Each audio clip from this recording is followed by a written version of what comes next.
International 101, number one.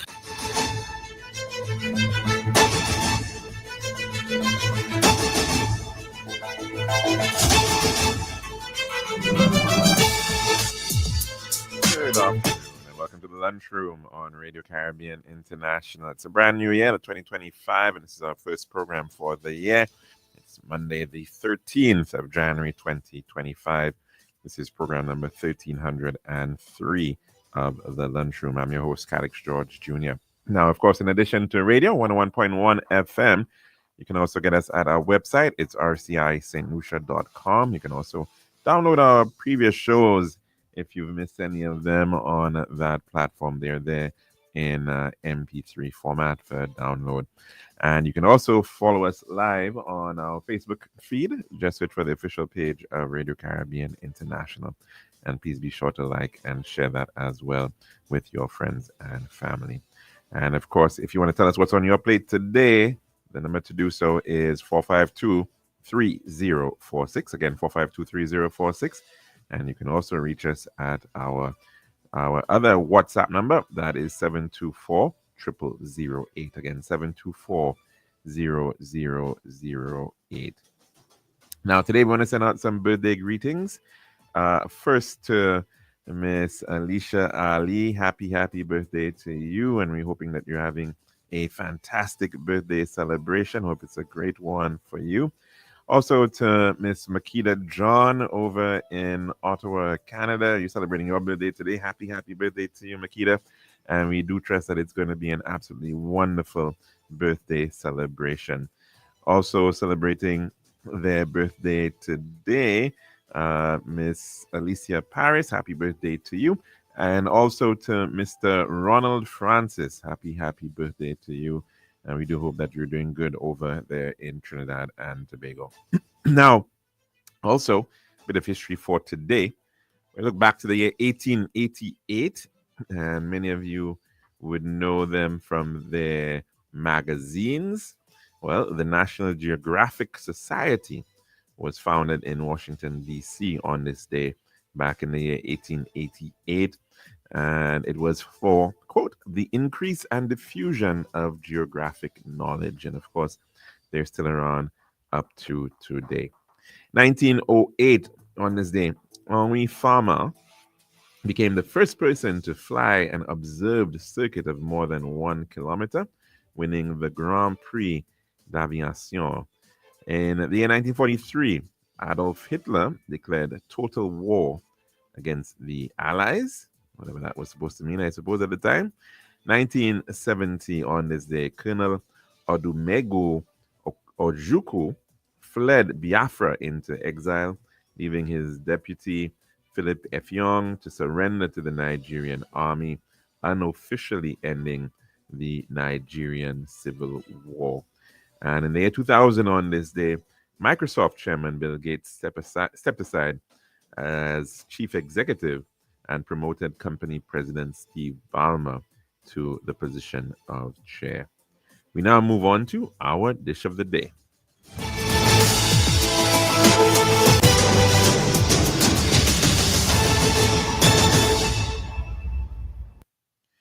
The daily dish is brought to you the kind compliments of our good friends at Tiles Plus. One tiles for your home, I see. Bathroom, kitchen, pantry. Need tiles for your balcony. Come down to Tiles Plus, satisfaction guarantee. Tiles Plus. Big tiles with unbeatable cost. Customer service, A+, this all kind of tiles. Come down to Tiles Plus. We also got gas and vanity. Books, doors, you'll see. Come down, don't mind nobody. We got the best tiles on island. Trust me. We are located Land Street in Castries, Bosses Grossi Lane, and Slack Street in Beaufort. Telephone number 453-7939. Tiles Plus. Serving now, the Daily Dish. And welcome back to our program here at the Lunchroom on Radio Caribbean International. Now, of course, it's a brand new year, 2025, and no doubt many individuals will want to be making New Year's resolutions, looking forward to what the year may bring, for us from different reasons, from our personal perspectives, of course, from a national perspective as well, and even from an international perspective.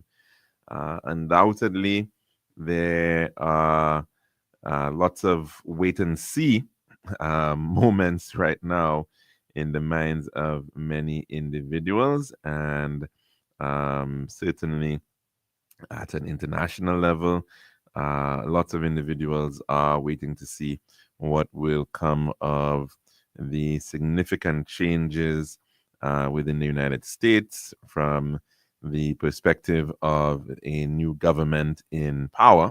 And of course, the Republican Party now in control of both houses of the Congress, Senate, and House of Representatives, as well as having control of the executive, the presidency.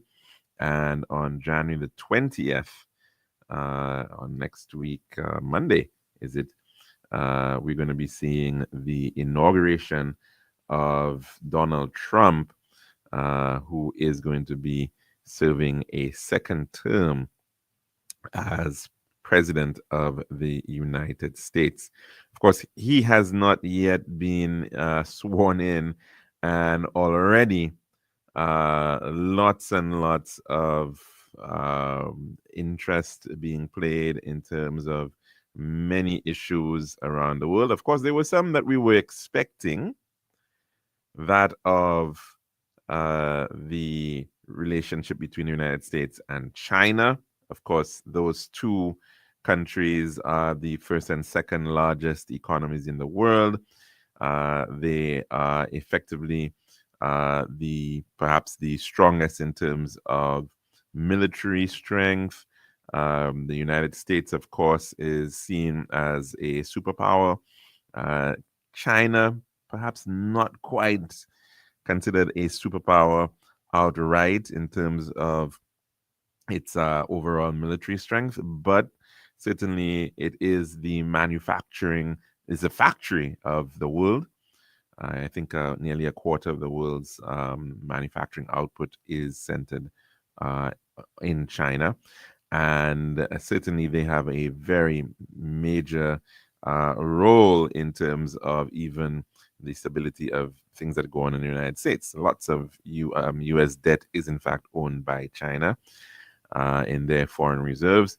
And so it'll be very interesting to see how that pans out. But that is actually not even what has been dominating a lot of the interest out there with respect to Donald Trump and his pronouncements. And then, of course, we would have thought that a lot of it would have been perhaps about his relationships with Putin in Russia and how things will pan out with respect to Ukraine, and how, whether in fact there will be continued United States support towards Ukraine.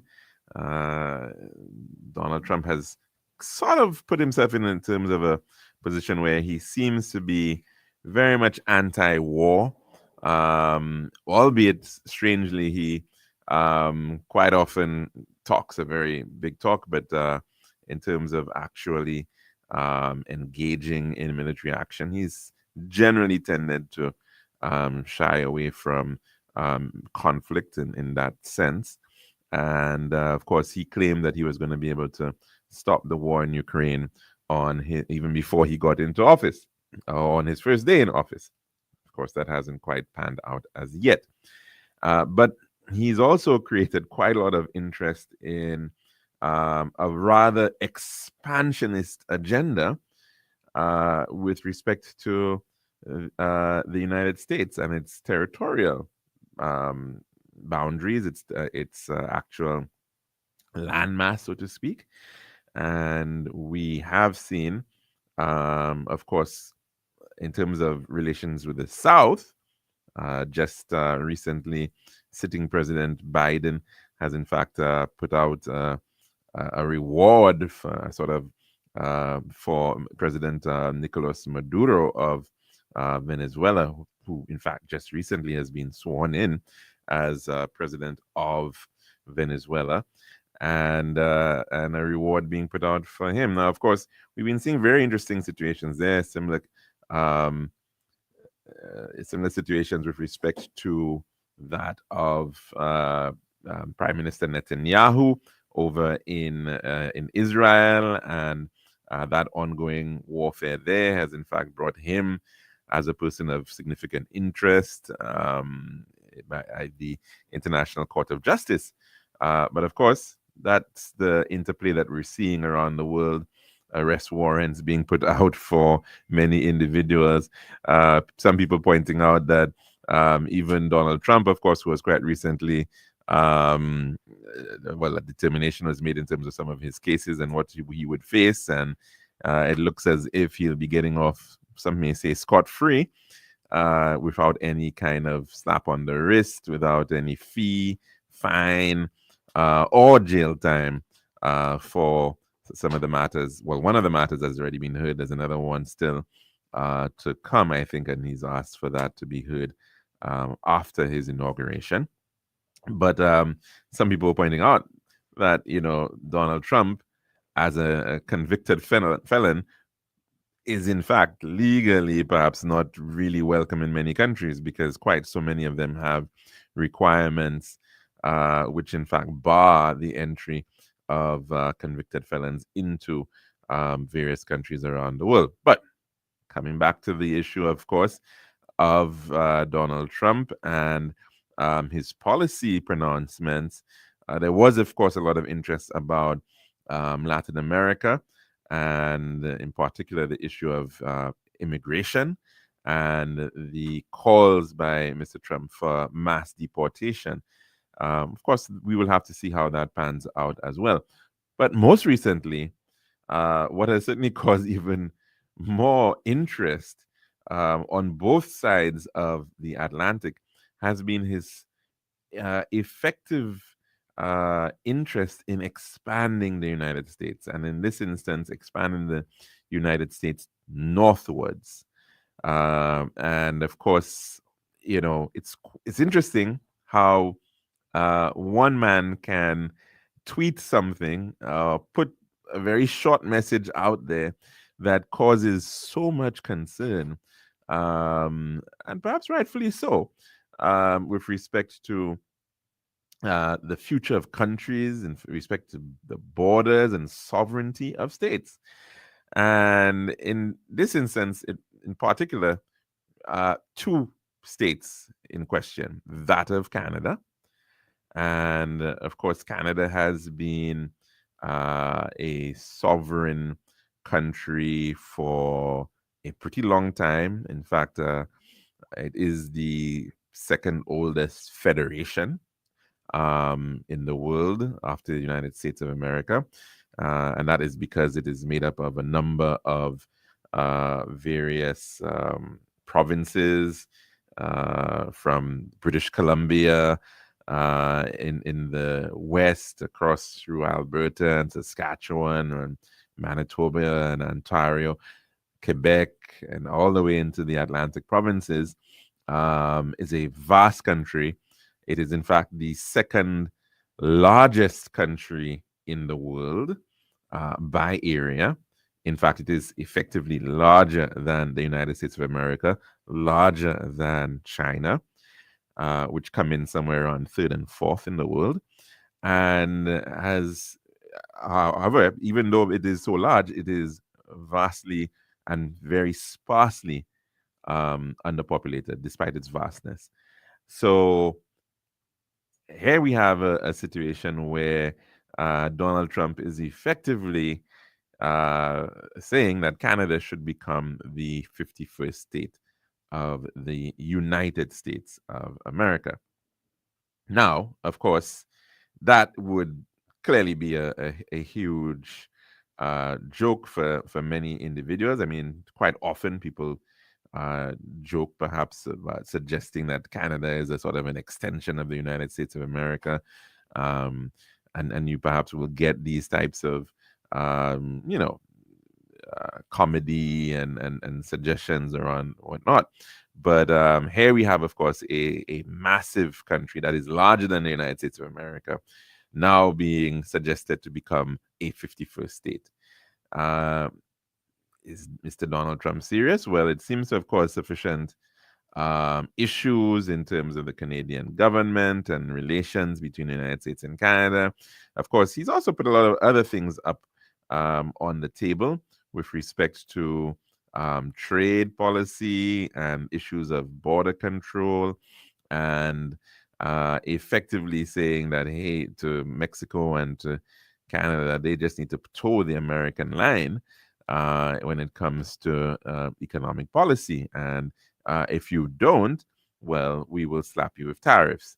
Canada has suggested that, well, if you try to do that, well, we will also do the same in terms of slapping you with tariffs. And then we will leverage whatever we can, whether it's our gas supply, oil and gas supply to the United States of America, whether it is by virtue of electricity supply to the United States of America.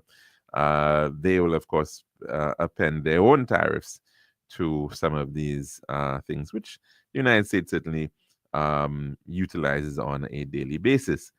And so this has been going on, and it's a very interesting scenario at play with respect to that. And, whether Canada, albeit perhaps a country of about, 40 million or so citizens, which is perhaps about the population of California, one state, whether in fact it could come in and become part of that greater union. Now, of course, the history there is that Canada was the part of the British North America, which remained with the British after the American War of Independence. And beyond that, of course, in the War of 1812, they certainly stuck around with the British until they became a dominion in the 1800s, and then a full-fledged sovereign country. So that'll be interesting, of course, to see how Canada-US relations continues to play out, whether things are going to thaw out, perhaps like how some permafrost is thawing out thanks to climate change in parts of Canada, or whether in fact things will get chillier north of the border. But in addition to Canada, even north of Canada, another country which he has placed great interest in is that of Greenland, which of course we all appreciate is not so green. In fact, Greenland is one of the least populated places in the world, and for very obvious reasons. It is largely covered by glaciers, ice caps. It is a region in the very, very far north, going right up into the Arctic Circle. It is a part of the world which very few people will ever actually venture to. And so here you have a country of less than 100,000 people, which has gone through its own and still remains effectively a sort of a colony, if you like, or dependency of the Kingdom of Denmark. And that relationship goes way back into the Middle Ages, and the ideas of individuals like Eric the Red and the Vikings who went across those in that North Atlantic region into places like Iceland and Greenland and even into Canada, which was once known as Vinland for them. And so, of course, that connection is effectively why you have this arrangement still, so to speak, in terms of Greenland. Now, he is in fact been positing that America should own Greenland, and perhaps the Danes should sit down and negotiate payment for this country, this place, which actually has about 100,000 people and has a government, has some autonomy, has a premier, has parliament, and he effectively is saying, "Hey, we want to buy you." And of course, we've seen this happen in the past in the case of the United States in history.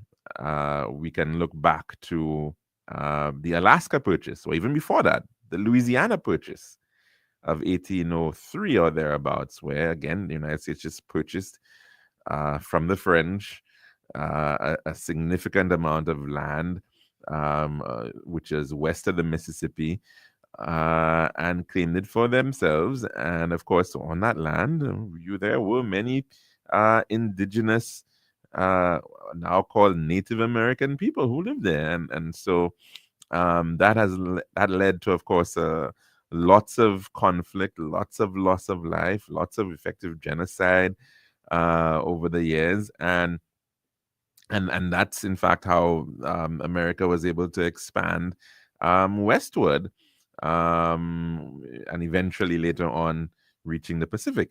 And then, of course, then you had the purchase of Alaska from the Russians, and as well, of course, no doubt, there were a lot of people living there. Not a lot, but there were people living there, Inuit and Native American people who and continue to live there. And of course, we've seen other attempts at purchases right here in the Caribbean, with the case of, again, the Danes, I believe, the United States of America purchasing the U.S. Virgin Islands. United States Virgin Islands was, in fact, sourced from the Kingdom of Denmark many, many, many years ago. And of course, even with respect to Puerto Rico, somewhat different in that it was captured during that period of the Spanish-American War. And for a very, very long time, Puerto Rico has been in debate as to whether they, in fact, should be the 51st state. Now, of course, the 50th state also had its fair share of significant challenges in terms of how it was acquired. And we speak, of course, of Hawaii and the challenges there. Of course, again, native people living in on those islands. In fact, there was a kingdom of Hawaii prior to Hawaii becoming a state. And of course, thanks to American privateering, if you want to call it that, business interests who also had, some level of strength in terms of military protection and called for that too, effectively were able to take control of a lot of the lands in Hawaii, became very influential in terms of the production of sugar and fruits, things like pineapples, for example, and were eventually able to actually take control of that island, and it eventually became the 50th state. And so now that we're hearing calls for a 51st state, we're hearing calls for effectively the purchase of a country in which, again, I think nearly 3/4 of the population are in fact indigenous peoples, Inuit, living in Greenland.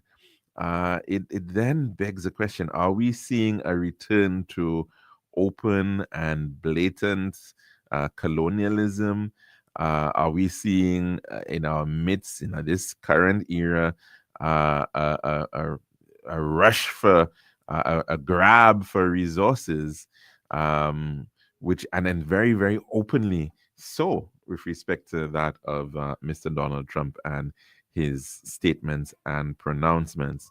Of course, many people have suggested that Mr. Trump's way of operating is that he will throw his line far, far, far out into the most extreme point. And then, of course, that hopefully will then get people to believe that, of course, we've got to act. We don't know what he's going to do. And so then he will bring people closer to him so that he can then engage in some level of negotiation. And Perhaps this is his strategy in this instance. Perhaps his plan is maybe not to realistically expect that Canada is going to become an expansion of the United States, or in the case of Greenland, the same. But maybe he's looking to get some agreements from these countries to see how, in fact, he can lock in American interests, American businesses, perhaps through free trade arrangements, perhaps through the presence of more bases, and of course, in the case of Greenland, wanting rights for exploration of oil and gas and other minerals, and the hope eventually that with respect to this, what we're seeing as continued climate change, that possibility of an Arctic route, an Arctic shipping route potentially opening up, is seen as something of great interest by many of these northern countries as an opportunity for shorter trade routes and what have you. And so there's lots of interest there, and reasons why, of course, Mr. Trump is putting a lot of these matters out into the fore, as to how he can, as to whether in fact he would realistically have a shot at achieving any of this in a matter of 4 years. Well, again, we will have to wait and see how those things pan out. But that's on the international front, and we've already gone into all the time that we've got for our dish of the day, so we're going to have to end it now. This has been The Daily Dish.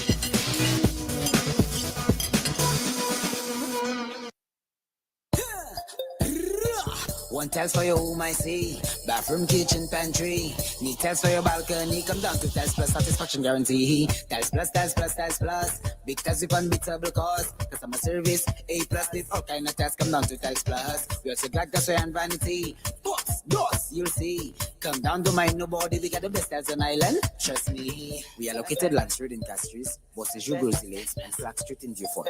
Telephone number 453-7939. Tiles Plus. Island style. We got the time to make you go. We got the time to make you say, we'll have to make the right choice. Island style. We got the time that will make you happy. Island style. Oh yeah. We make your dream come alive in Island style. We have tiles and king sets, pieces and ground. Everything you need is on the house out. For the best price and the latest style. Take a little drive down to Island Style car. We got the time to make you go. We got the time to make you say, quality rice, service choice. It's all an Island Style. Visit us at our showrooms in Bellarosa, Rodney Bay, on the John Compton Highway, Cass Street, and behind Ruby's Gas Station on the Library, Viewfort Highway. So call us on 450-452 or 453-TILE. Island Style, Tile and Bath. When you think tile, think Island Style.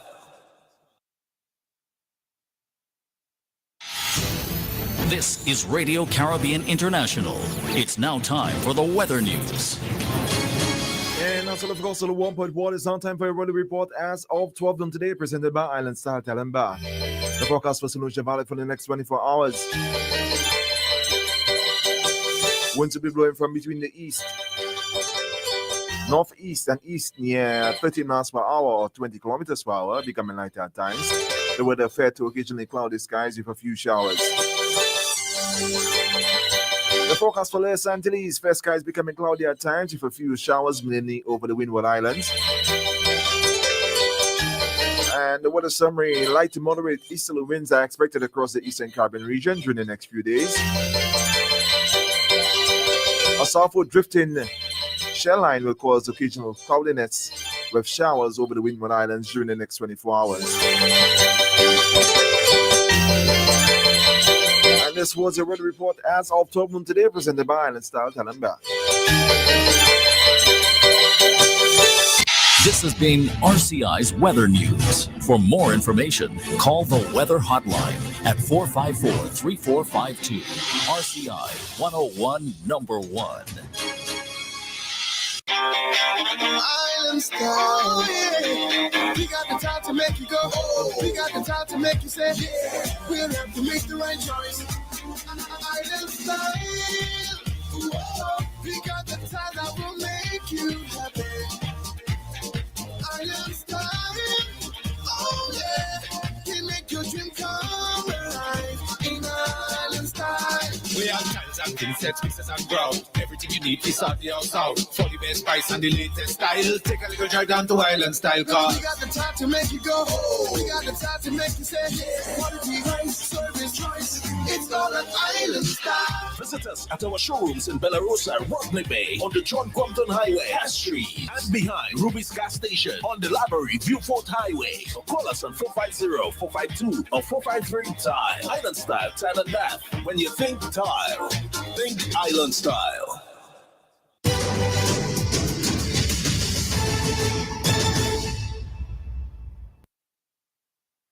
And welcome back to the Lunchroom here at Radio Caribbean International. And of course, thanks for the weather on that one. Now, we're of course back here.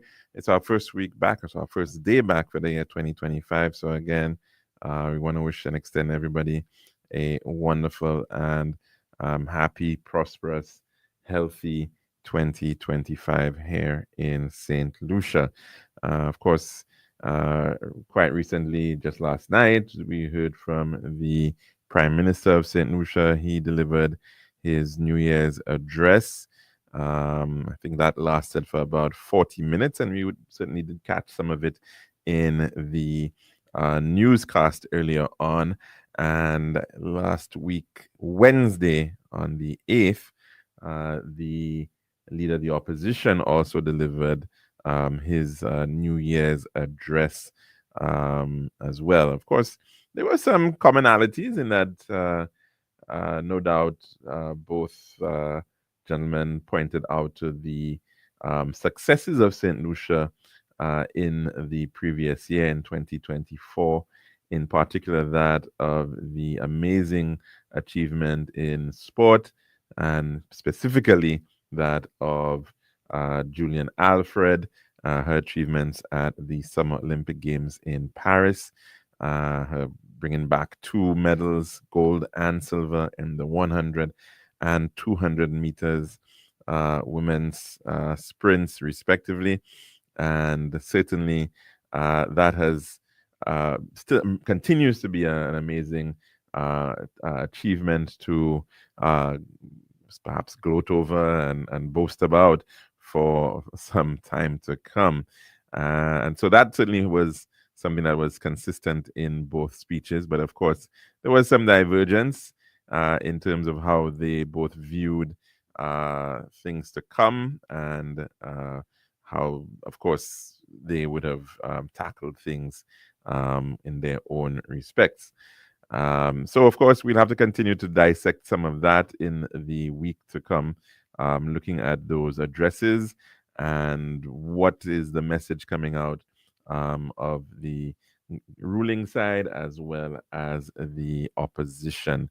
2025 is not an election year here in St. Lucia, although, and of course, election can be called at any time, give whatever the Prime Minister may decide.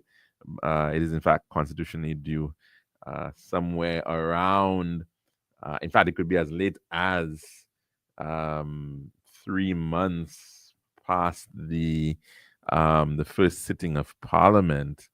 So, in fact, the election could be as late as October of 2026 here in St. Lucia.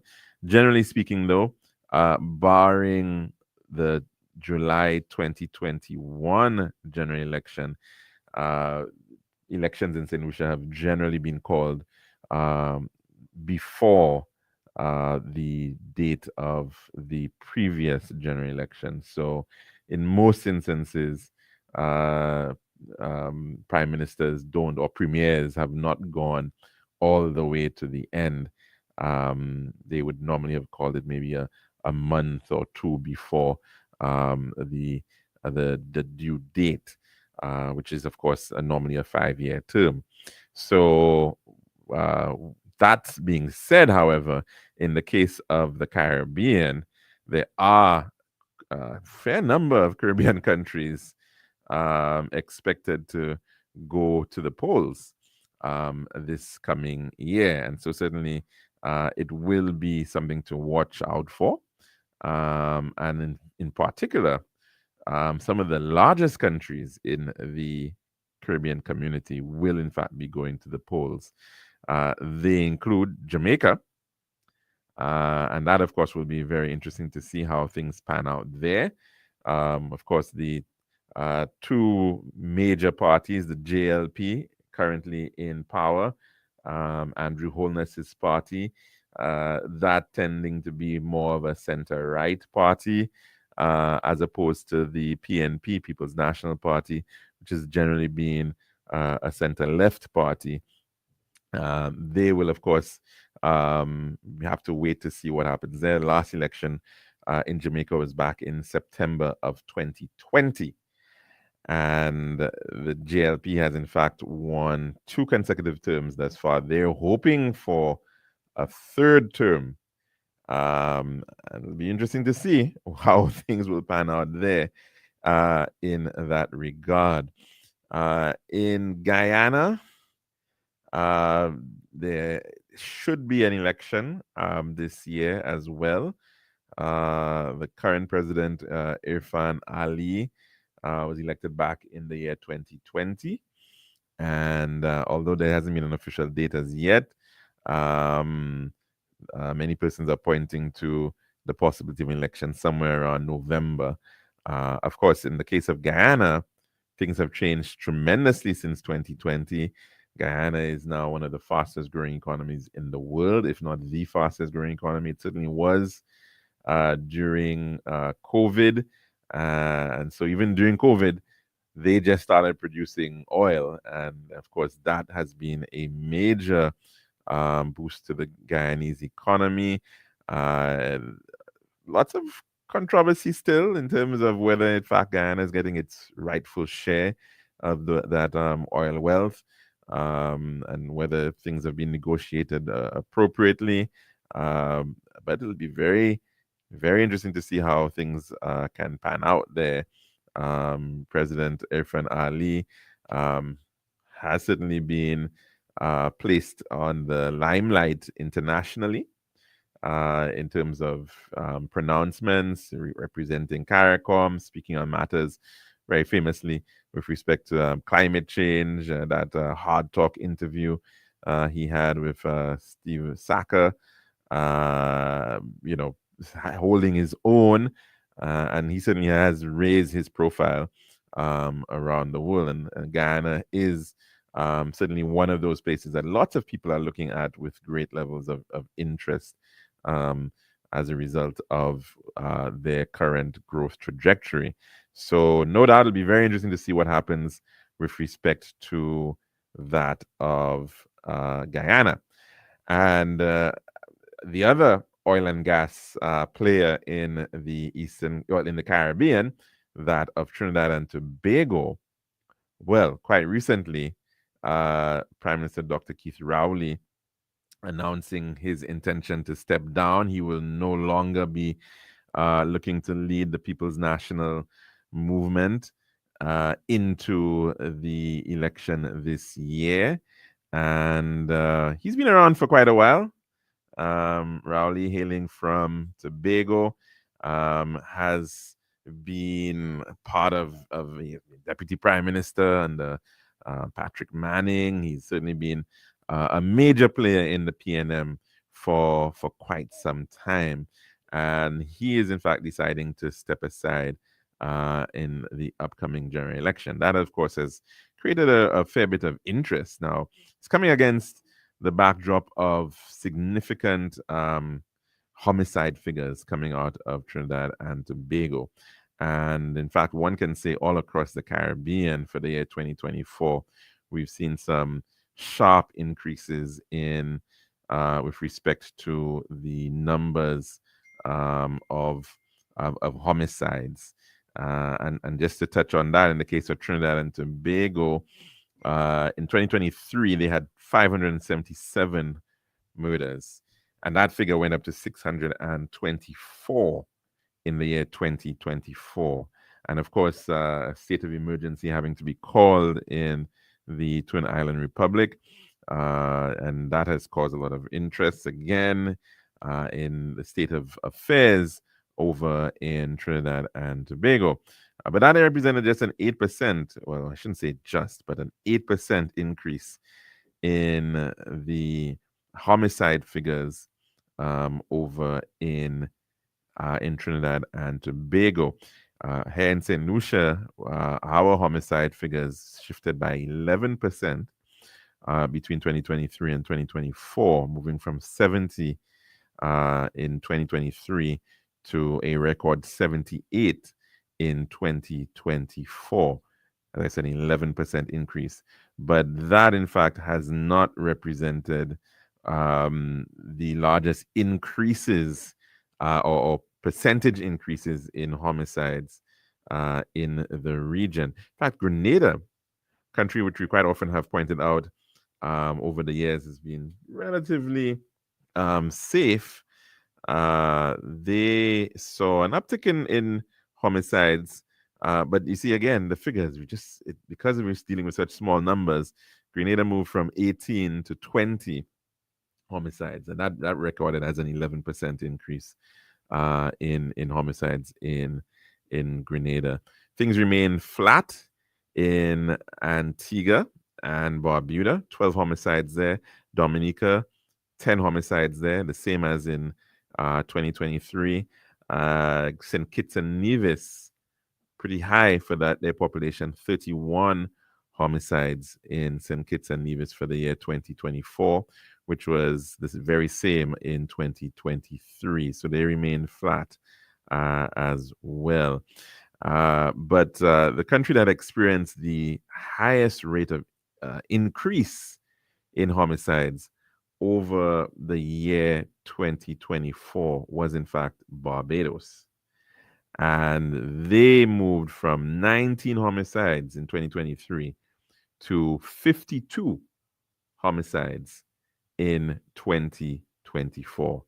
Right? That's a 172% increase in the homicide count relative to the previous year. So a significant spike or jump, I don't know what else you want to call it, but that's certainly a massive shift in the number of homicides in Barbados, which of course has generally been seen to be very, very safe. And we're seeing that shift heading upwards very, very steeply.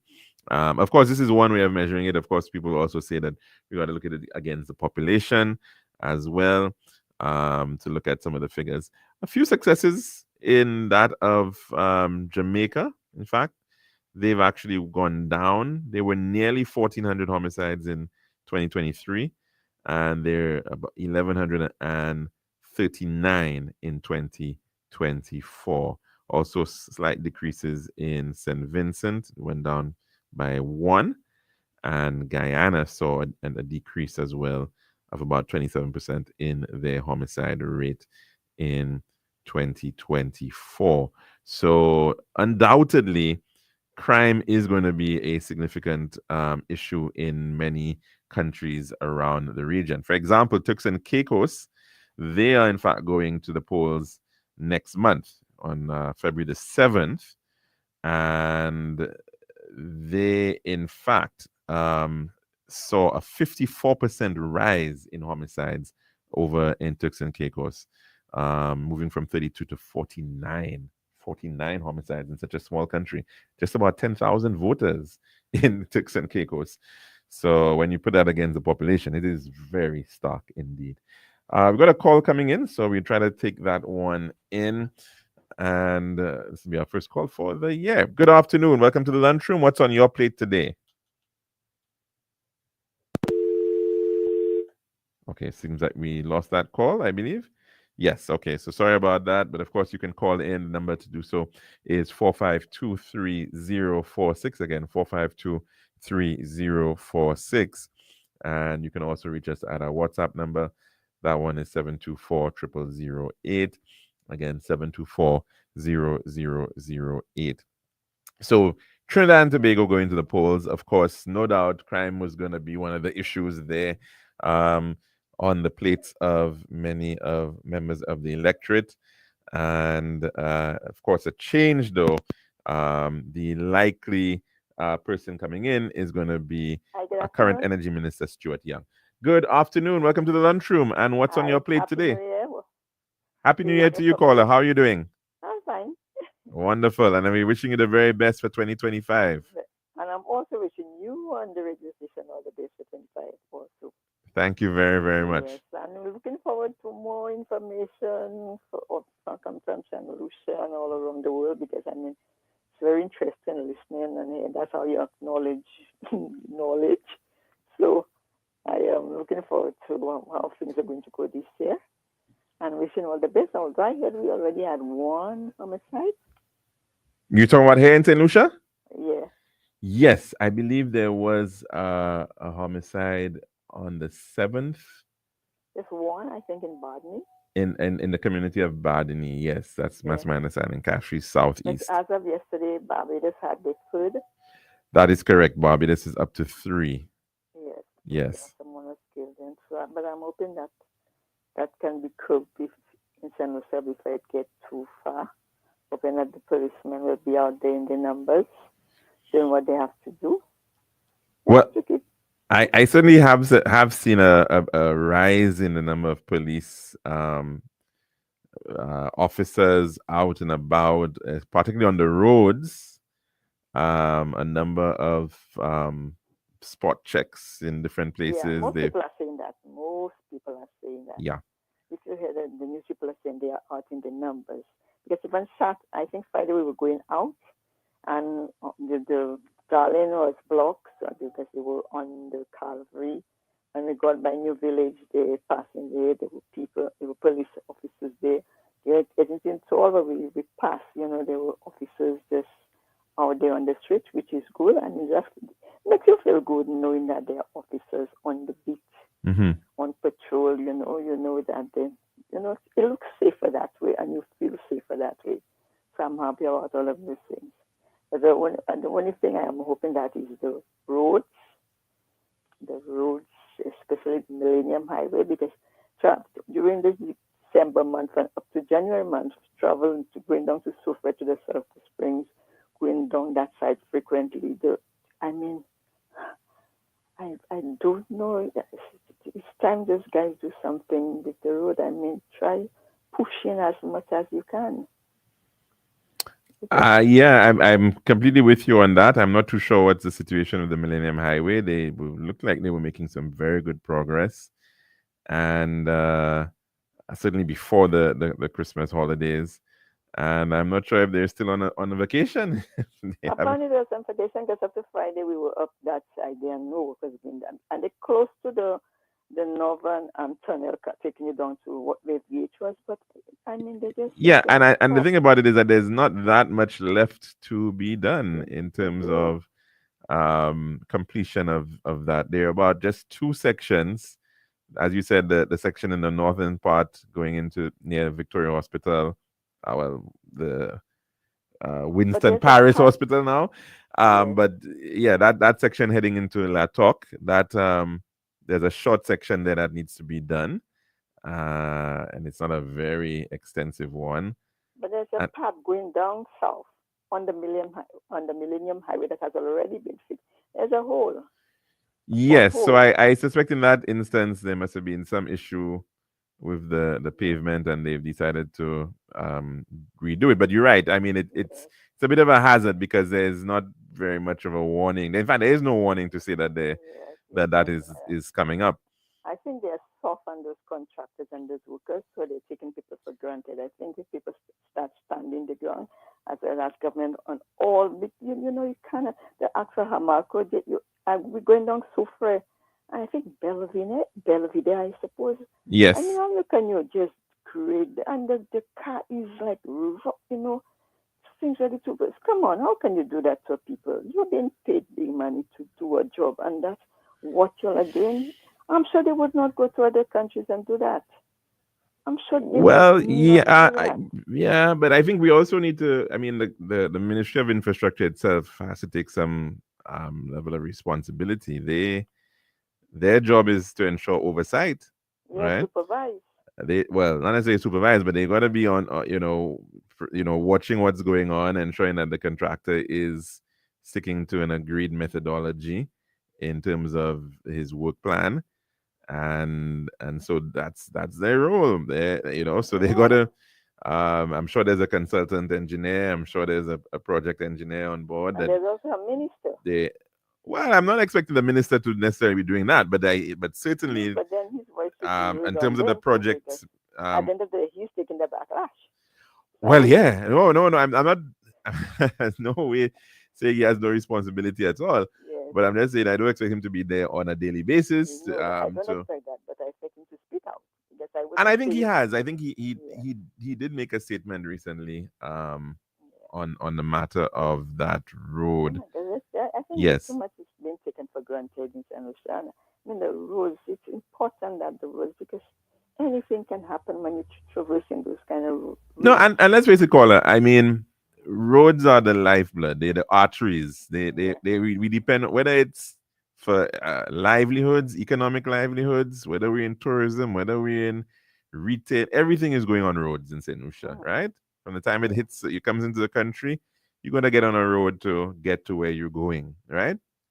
And so roads are important. They are important, especially your arterial roads, right? So there's some of these roads that have to be, I mean, even with respect to the East Coast Road, for example, right now, I do sincerely hope that once the work can be completed on the West Coast Road, that some attention is given to actually rehabilitation of the East Coast Road, because it's getting to that point where, I mean, the lifespan of that road is perhaps coming to an end if it has not already come. And so yes, you may be able to pothole in some areas, but you really need to look at full rehabilitation at some point soon. So I mean, definitely, as you rightfully saying, caller, even if when we're speaking about healthcare, right? To get to the hospital in safely and in quick time, you need to get onto a road, right? Yeah, because if you start traveling, taking somebody that is not, they have to stay, and if that is shaken, it can cause more problem for that person on the ambulance that is sick, and you cannot take a chance like that. And I think it's all that's supposed to be mentioned to those people to say, no, you cannot keep, prolong something like that. Prolonging of something as important as a road.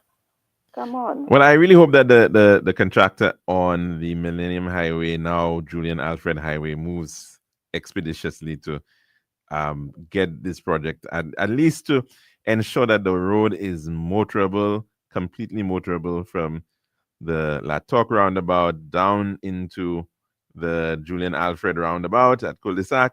That whole thing needs to be, at least you can be able to drive smoothly on it. That's a reasonable expectation, I think, before the end of I would say January. Yeah, I mean, we got about 2 weeks plus to go with respect to January. I don't know when they're planning on remobilizing, but especially if global ports having to do work in balance there. You cannot just.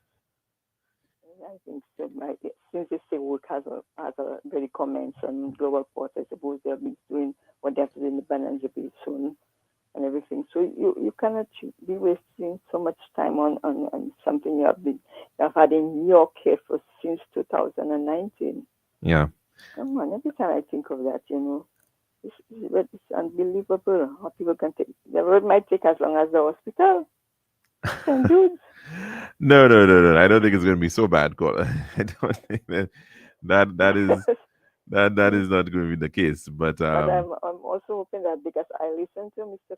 Reno Kajada, and he said he was working. There was no vacation for him during the Christmas vacation, right? The New Year's vacation. That he would be working along with the guys, right? So there'd be no stopping of work, no vacation. Christmas, New Year's. I'm hoping that St. Jude's also will be delivered in February. Would that be an independence gift? Oh, you hoping that St. Jude will be delivered when? In February? Yeah. Oh, wow. I don't know about that, caller. Yeah. We haven't, I don't think, well, we haven't been given a date as yet. But remember, I mean, it's one thing to even complete the works, but then it's you also have to commission the facility. You have to install the equipment. You've got to, there's a certain level of testing that has to happen of the lines. There's a good bit of stuff to be done. Yeah. There's a program there where they give you an update on what the work that is been going on there. I think it's on NBC. There's work going on. So I wouldn't be surprised if things could have, because you get an update of what's going on. Right. How much work has been pushed, what has been put in place, all the revisions. So so I think that I realize the Prime Minister did not give a date, but I am hoping, that by him not giving a date, might just be a surprise, and it just all you hear is the commissioning and transitioning of the people. That's what I'm hoping. Well, let's see how it pans out. I suspect maybe the anniversary, September the 9th, anniversary of the fire might be a little bit more of a realistic date, maybe for such a completion. So let's hope that it can in fact happen, because goodness knows it's very long. It's been quite a long wait. He said it will be done this year. So okay, let's say what date this year, but once it is this year, I'm hoping that it's completed. Yeah, definitely. All right, caller. Thanks very much for that. All right, take care. Bye. And have a good one. Take care. Goodbye. And certainly, the matter of healthcare was raised by the Prime Minister in his address, and also pointing out the situation with, in fact, both the Prime Minister and leader of the opposition raised healthcare. The leader of the opposition in his speech spoke to the situation of accident emergency, pointing out the challenges there and how long people are taking in terms of waiting. And we have no doubt about it, it's a real issue. In fact, and he mentioned it as well, that the Chief Executive Officer, CEO of Millennium Heights Medical Complex, Dr. Damien Greaves, did come out and urged the citizens utilizing the OKEU to in fact consider going to the polyclinics that are open instead of necessarily heading straight and first and foremost into the to the A&E. And that's an understandable statement, although he was criticized by the leader of the opposition. But the reality is your primary care facilities, whether it's the Betty Wells Polyclinic or the Martin Didier Grosley Polyclinic, they are certainly meant to be able to provide general first points of contact with respect to care. And in fact, one wonders, why would you want to go and necessarily wait 4, 5, 6 hours at OKU A&E when you could probably get through much quicker, an hour or so at the polyclinics. And the polyclinics are in fact now open on weekends. They are open up until 12 o'clock.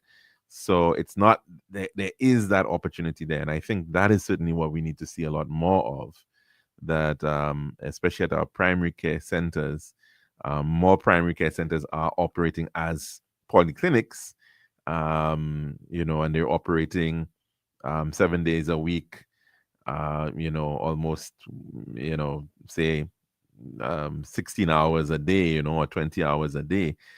So that would be where we want to end up going, excuse me, with respect to a number of these primary care centers around the island. Now, of course, we are in fact over time already, believe it or not, here at the lunchroom. But that's okay. We will be back again, God willing, for another program tomorrow, and hopefully for the rest of the weekend. We do hope that you can join us for that. Of course, this has been our first one for the year 2025. I'm your host, Alex George Jr., wishing you a wonderful day.